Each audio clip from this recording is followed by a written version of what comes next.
not bow down. Let my people go. We will not bow down. Let my people go.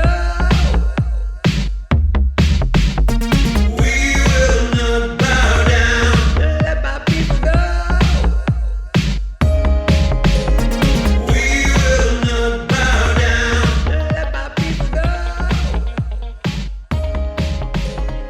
We will not bow down. We're joined today by David Kurten, the GLA member of the Brexit Alliance grouping in the GLA. David, thanks again for joining us. Just a few questions, see what's going on at the moment. So the news is changing all the time on COVID-19 and what's going on. I saw you've posted a few items on YouTube and written some articles. What broadly are your thoughts on what's happening at the moment? Yeah, well, there's some COVID-19 or Wuhan virus, whatever you like to call it. It's all anyone's talking about at the moment. It just seems like there's no other news really going on at all. I mean, there are other things going on, but this is what's occupying everyone's minds. I've got various thoughts about it because back in January, February, it was obvious that there was something going on in China, in Wuhan particularly, that was pretty serious. And you could see that it was going to spread out around the world because, this is how the world is today with international travel. So we needed to prepare at that time because what was going on in China in January was obviously going to happen here in March and April. And here we are now in March and April, and it's here in the UK, in the West. But what was happening in the mainstream media here back in January and February is that they were talking it down completely, minimizing it and saying, look, nothing to see here. It's not going to be any more serious than the flu, and it's not contagious, and saying all these kind of things, which you could see were completely untrue. But then around, sometime around the beginning of March the 4th, 5th, 6th, not sure exactly which day, there was a complete flip. And they went from one extreme of minimizing everything to completely the other extreme. And they started catastrophizing. And at that point, you had Boris, starting his weekly press conferences at first and then daily press conferences to try to explain what was going on and what the government was doing. And initially, I thought their response was quite sensible. They were like, well, this is something serious is happening. We need to try to stop people from dying, minimize deaths from this pandemic as much as possible, but at the same time try to keep life going on. But the mainstream media wouldn't let that lie, and they were agitating, I think, for first of all to close down sporting events, and then to close down pubs, then to close down the schools, close down the gyms, and even some of them are now, trying to get parks closed down and so on, just shut everything.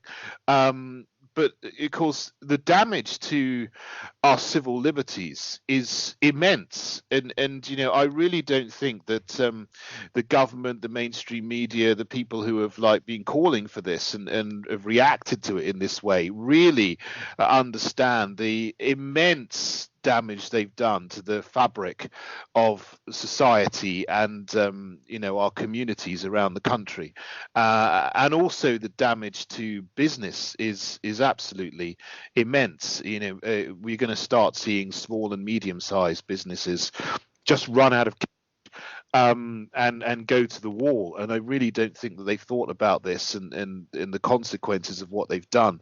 I mean, look, this is serious. Clearly this is serious. But this is not Ebola, where 70% of people who get it die. This is not the Spanish flu, which killed 20 million people around the world. That was 100 years ago when there were far less people in the world. So it's not something that I think that needs the drastic authoritarian response the government has put in place, and that's been driven through fear of the media. I think. And so, it looks like they've had far more of a media strategy in terms of appeasing the media and not getting the media people off their backs, rather than a health strategy which would have been something that could have dealt with this as best as possible, but without damaging our economy and our civil liberties. So those are my thoughts, really. There's a lot to say, and I'm sure everybody is thinking about this and just trying to work out what's going on. So everybody's got lots and lots of different thoughts, and everybody's got different opinions. But that's pretty much a summary of what I think about the situation at the moment. No, so thanks for that. And it's interesting, isn't it? The different countries have got different strategies, but the actual with one or two outliers, South Korea and Taiwan, death rates seem to be tragically very similar. And it's not clear that the shutting down of our economy has actually made the difference it was meant to make. I don't know. Mm-hmm. Yeah, it's a worry. Just on the economic front, any thoughts on what we might need to do, or what some simple things government could do to change things to get us out of the slump once we're hopefully back up and running? Well, the longer you go on, the more difficult it's going to be, because the more damage will be done to more and more businesses. You're getting to the point, as I said, where the most vulnerable businesses who have got not much cash in reserve are going to run out of cash, so they won't be able to pay their workers, they won't be able to pay their bills, and the government's offered some kind of support. There's £300 billion in loans and loan guarantees there, but it's a process to go through and get them, and you've got to prove things and so on. So it's going to be difficult for a lot of businesses. So, I think up to now, people have coped with it as best they can. But if this goes on another 2 or 3 weeks, beyond another 2 or 3 weeks, if this goes on for another 2 or 3 months rather than 2 or 3 weeks, there's going to be immense damage done to the backbone of the economy, and that's something that's going to take years to get out of, and could end up doing more damage in the long term than will be done in the short term. And I think President Trump summed it up very well when he said the cure must not be worse than the disease. Yeah, the disease is bad, of course it is, but the way they're presenting statistics here in terms of deaths is the wrong way, I think. They're doing this daily count of deaths in the UK. So it's about 700, 800, 1,000 people dying per day with the coronavirus. But you've got to distinguish dying with the virus from dying of the virus. And the way to count the people who have died of the virus is to look at the difference between the number of deaths in a particular day or a particular week compared to the 5-year average, which you can find on the Office for National Statistics website. And that takes a bit of time to come in. But that shows for the first 3 weeks of March, there was no difference. There were no extra deaths above the 5-year average.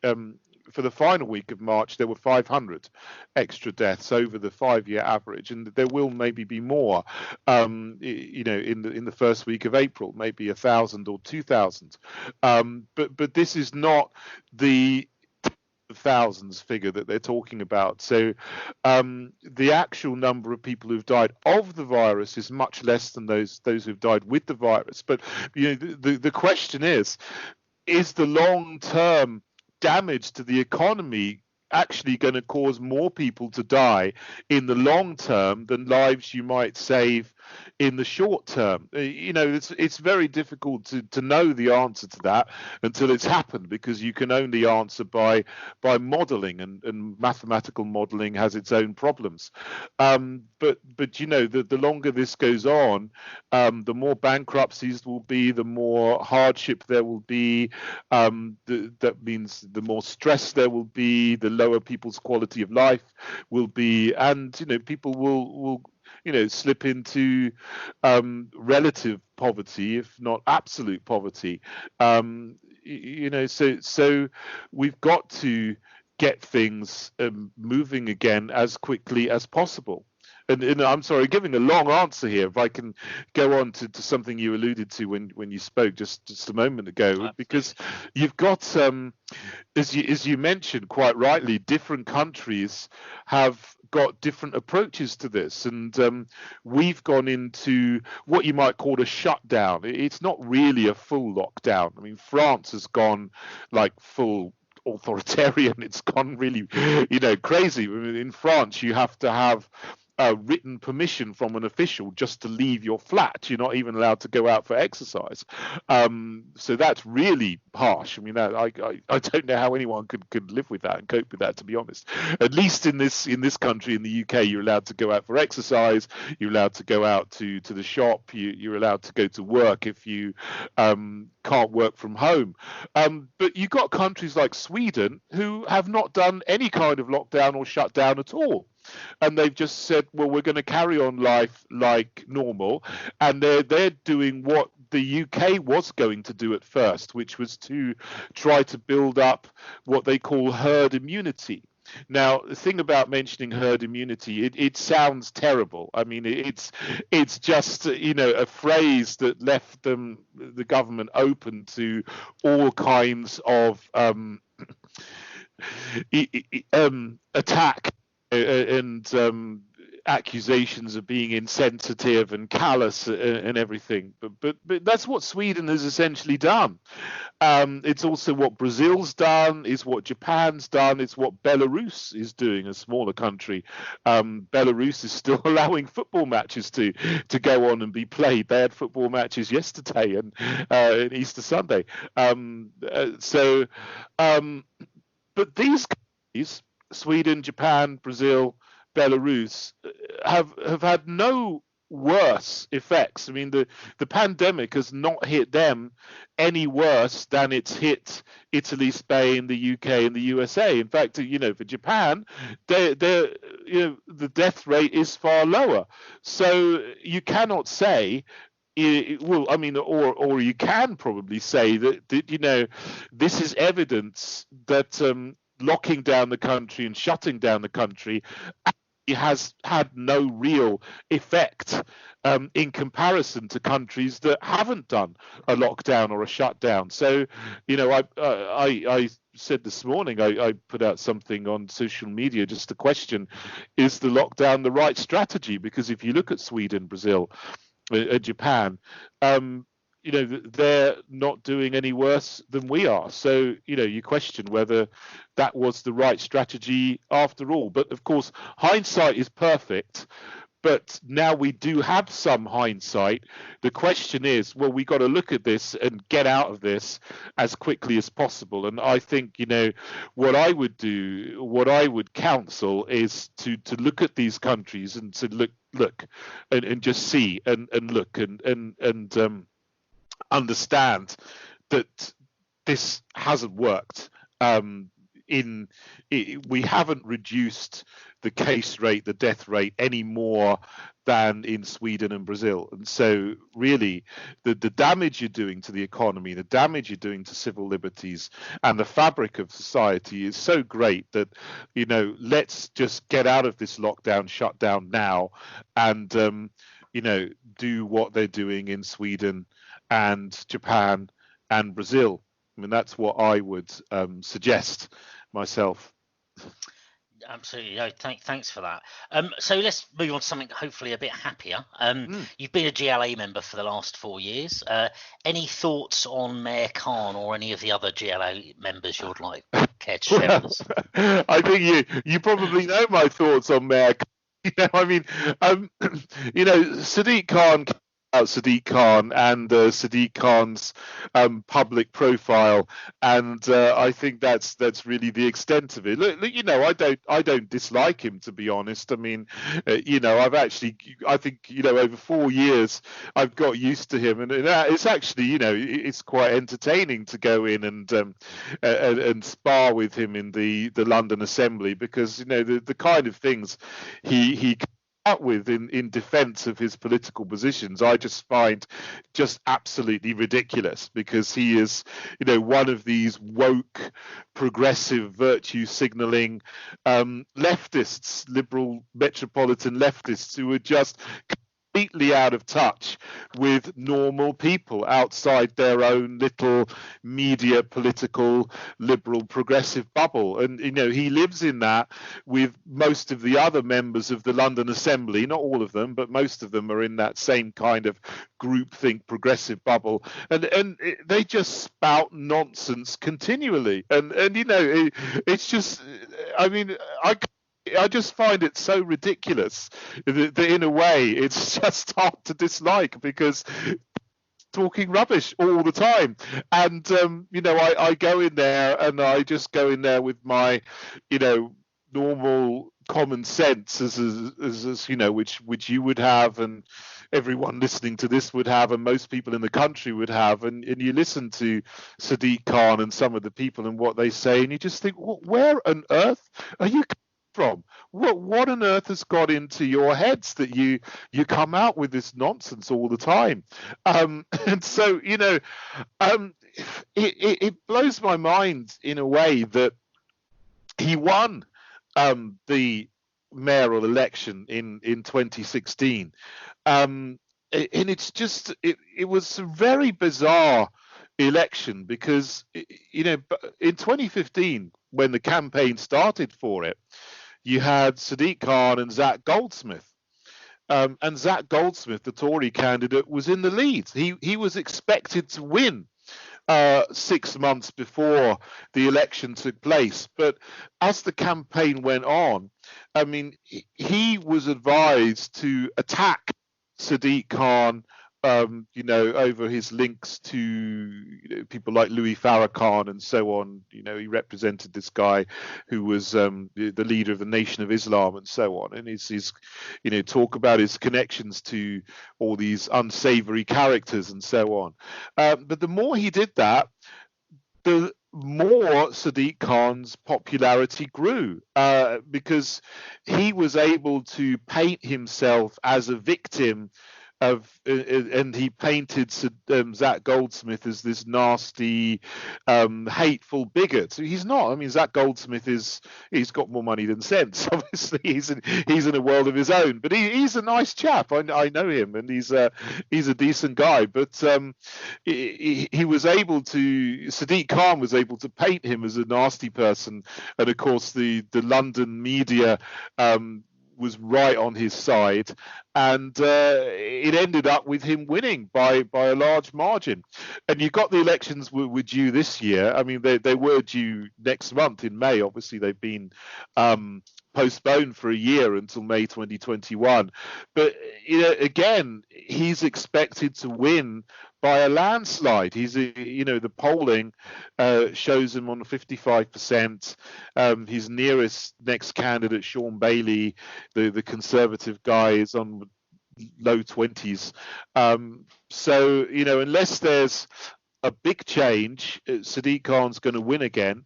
I hope there is, because they say a week is a long time in politics. So hopefully a year is a long time in politics, and I'm going to stand for the mayor election and also for the assembly elections, and so I hope my profile will increase over the year, and I'll be able to get something of a challenge together to Sadiq Khan. So we'll see how things go, and hopefully use this long time to change things around.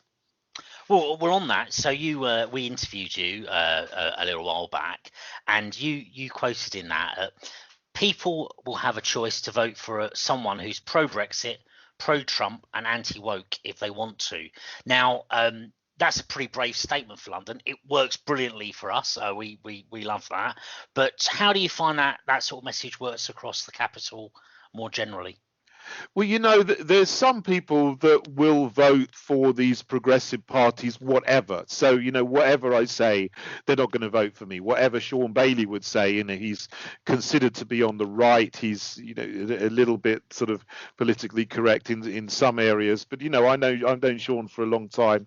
He's a great guy. I like him. He's a friend of mine. I wouldn't agree with him on everything, but he's a good guy. But, I think the sort of liberal progressives that have been brainwashed in universities, and then they've done gender studies, or they've done history or media studies or whatever, and then get a job. I mean, they are never going to vote for anybody but someone on the mid to far left. So I hope that I'll be able to reach them and convince them that there's a better way of running a society than in sort of illiberal. The Liberals are very illiberal, but there's a better way than this illiberal, progressive, cultural Marxist direction that's going in London. But there's an awful lot of people who don't agree with that. Let's think about the referendum. It was a long time ago now. We're to 4 years. The referendum of May 2016.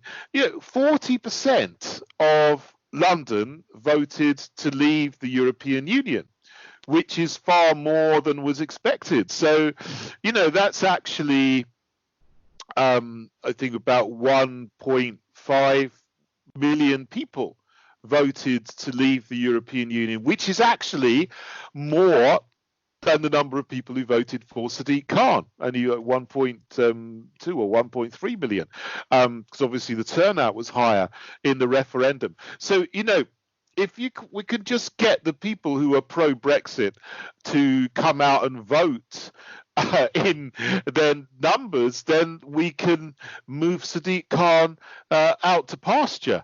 And, I'm unashamedly pro-Trump. No, I don't agree with him on absolutely everything, but I think, he is a breath of fresh air to the whole world of politics, the politics of the whole globe, because he's smashing up this kind of liberal, illiberal, progressive, leftist, suffocating, politically correct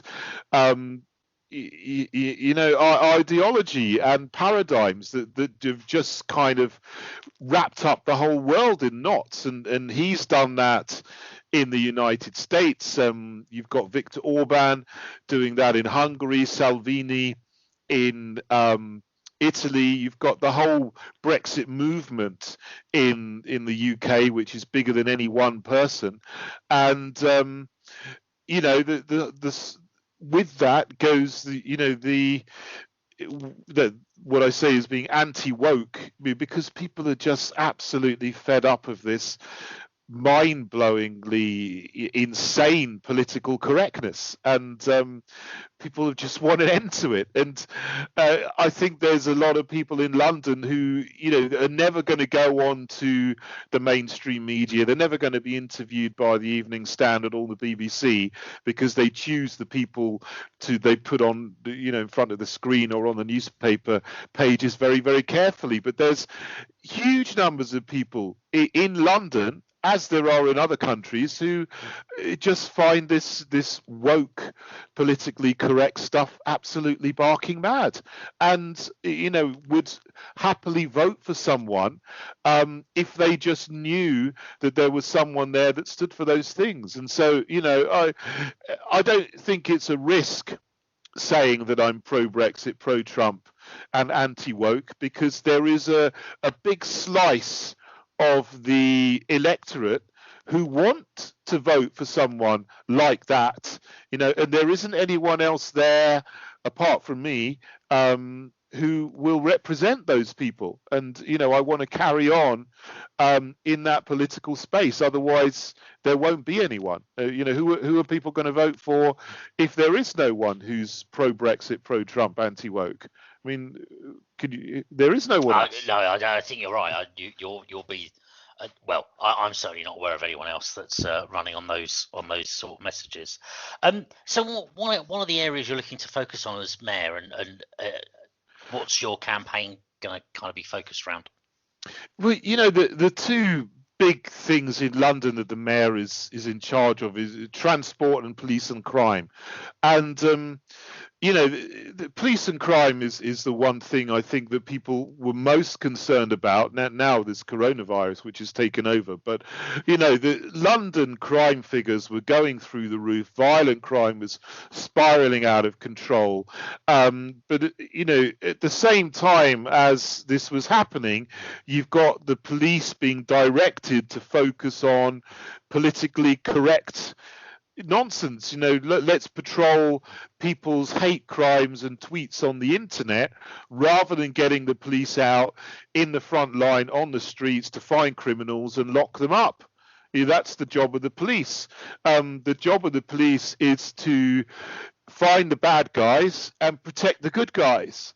But you've got this whole kind of thinking which has become endemic, throughout the police and many other professions and institutions as well, that blurs up good and bad. And instead of thinking of, people who do bad stuff as the baddies, they think of people with victim characteristics as always good, and people with the oppressive characteristics as generally being bad. And this is, I talk a lot about cultural Marxism, and this is the kind of cultural Marxist thinking that pervades a lot of the police force and the civil service behind the scenes and educational establishment and so on, is that white people are inherently oppressors, so they're bad by virtue of their skin color.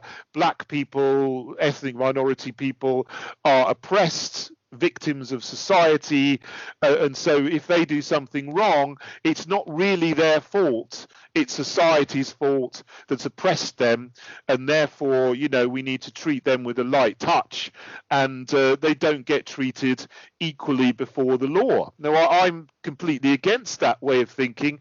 We treat every person as an individual.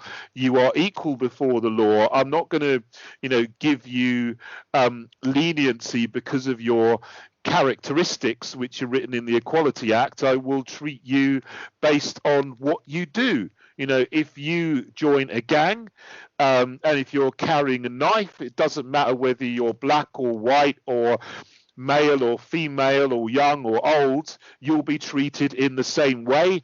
We'll take that knife off you and we'll stick you in a cell and we will throw the book at you. And that's what the police have got to do. And they've got to stop acting on the basis of treating people differently depending on the characteristics that they have, and letting people off because they're because of whatever is in their minds. See, similar sort of thing. We've spoken with you, and you've spoken for us about free speech before, and how sort of common sense things that were once are now seem to be controversial, and the infringement of hate speech laws, particularly around Christianity. How do you think that battle for maintaining our freedom's going then? It's very tough, and freedom is being eroded. Every year, every month, almost every week, something happens to erode our freedom of speech. And often what's happening is that the police, the Crown Prosecution Service, are going beyond what the law says, and arresting people for things which are not crimes, but then they get written into the statistics as non-crime hate incidents. And this is something that I'd never really heard of until a few years ago, that there's 120,000 non-crime hate incidents every year where the police have arrested somebody or written up that there possibly is an offence here, but they found out it wasn't an offence, but it stays written down in the criminal records, and possibly some people, it might show up for them on a criminal record check, and these can be things like, this guy Harry Miller, who was chased down by Humberside police for writing a limerick about transgenderism. And in these days, it's seems to be don't have the right opinion, and the right politically opinion is that there are 100 genders, and if you say you're a woman, you're a man, but you say you're a woman, then you are a woman. Well, this is patent nonsense. You're not. I mean, if you're a man, you're a man. You can't become a woman. If you're a woman, you can't become a man. You still got female chromosomes and female genitalia. I mean, no one can, change that. But the politically correct view, this is Orwellian, is like you have to accept that unreality is reality, and if you don't, then you're going to be hunted down, harassed, and possibly charged, and possibly lose your job. I've known people in the teaching profession who've lost their job for this. They win on appeal, going through the employment tribunals, but that's a long and costly process, and not everyone can do that. So, we're losing our freedoms just to speak of reality as reality. It's absolutely mad. And, we've got to turn back. Otherwise, we're going to lose our collective minds, honestly. And so this is where freedom of speech, just to say, that things are as they are, is being lost. We're really almost at the end of this, and unless we turn back to something more sane, I really, worry about what's going to happen to the country in the future. Absolutely, yeah. And you mentioned the teaching profession there. I'm a school governor at a few different schools, and different places have different ethoses. You're also the former UKIP spokesman on education. So more broadly, what do you think works well and what doesn't work so well in education in the UK today?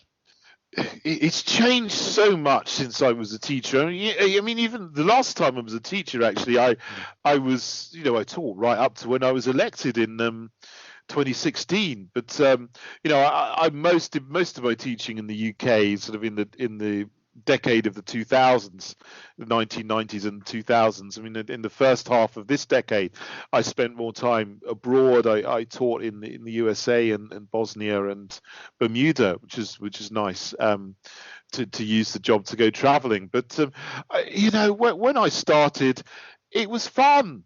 I mean, I probably shouldn't say this, but back in the 1990s, you could take your sixth formers to the pub, and I wouldn't buy them any alcohol, but you could sit in the pub and have a chat with them, and tell some jokes. You wouldn't even dream of doing that now, because people will be all over you saying this is irresponsible, this is child abuse, blah blah blah.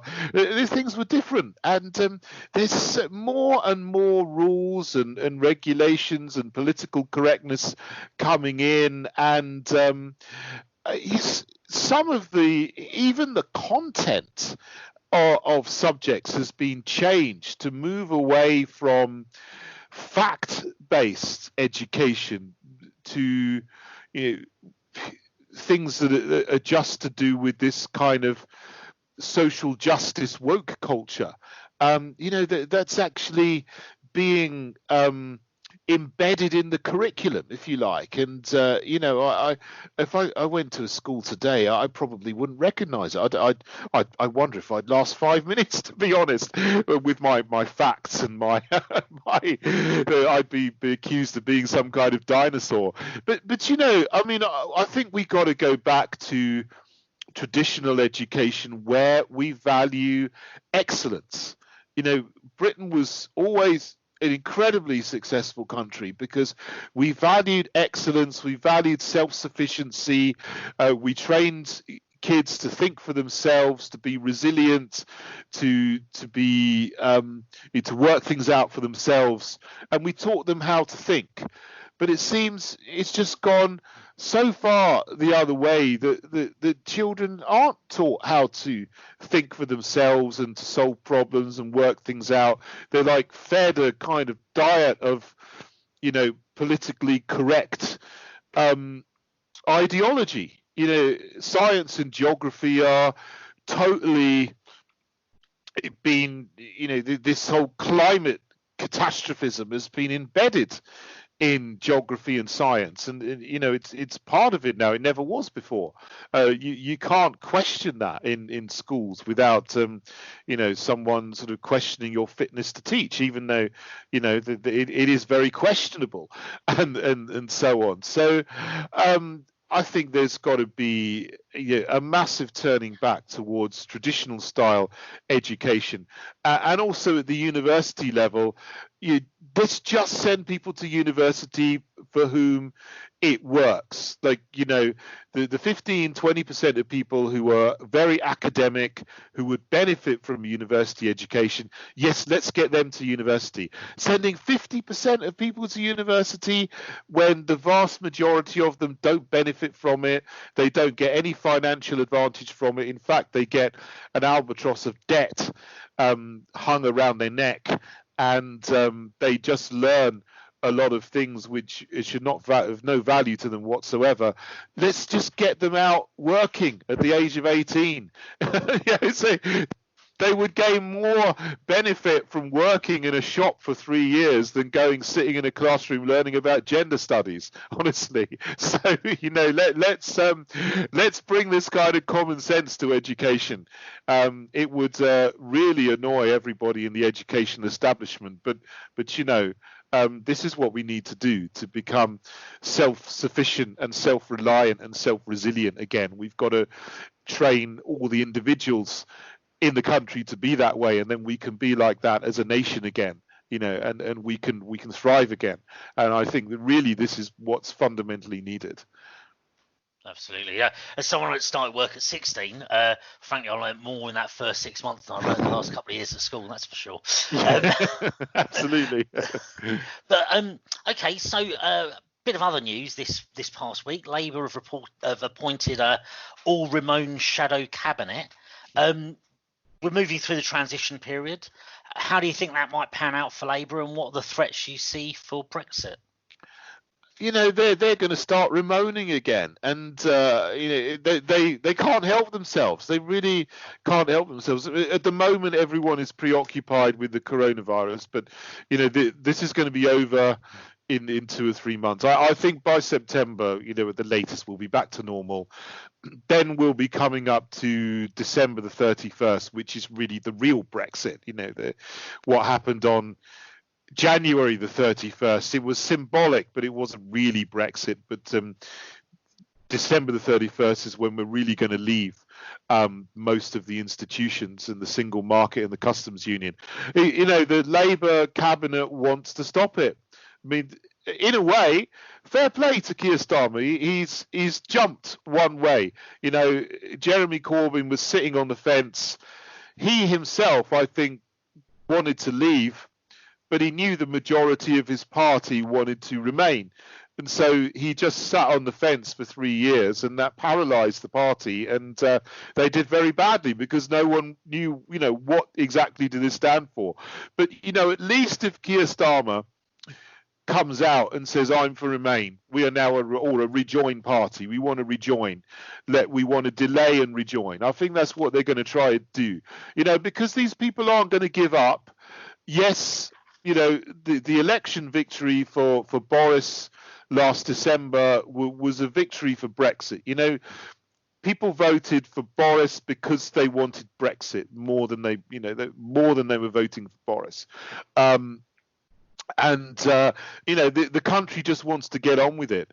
But I think Labour, are going to try to mop up the Lib Dem votes and so on, because the Lib Dems are in chaos.